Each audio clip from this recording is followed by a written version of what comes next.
Chers paroissiens et amis, joyeuse Pâques! Jeudi dernier, j'évoquais la pleine lune comme image de la Vierge Marie, celle qui, dans notre nuit, réfléchissait la lumière du soleil de Dieu.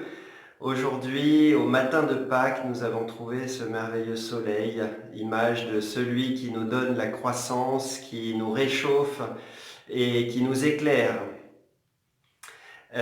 Aujourd'hui, nous avons lu l'Évangile selon saint Jean. Nous faisons mémoire de cette course folle des apôtres pour aller au tombeau. Course folle, mais tête sur les épaules, parce que les apôtres n'ont pas cru immédiatement le récit des femmes. Ce récit était, bien qu'ils aient vu des miracles extraordinaires, quelque chose de tout à fait incroyable. Et cependant, Pierre et Jean vont courir pour constater, en effet, ce tombeau vide. Ils arrivent, ils voient les linges, et l'Écriture nous rapporte que Jean, voyant que le linceul, que le suaire et toutes les bandelettes sont bien en place, comme il les avait vues au moment de mettre Jésus au tombeau, que le corps a quitté sans déranger les linges, il vit et il crut. Jean voit peu, mais il croit beaucoup.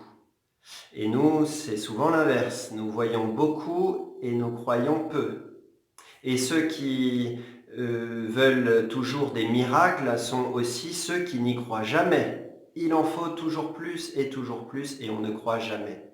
Aujourd'hui, dans ce jour de Pâques, mettons notre foi sans condition dans le Seigneur.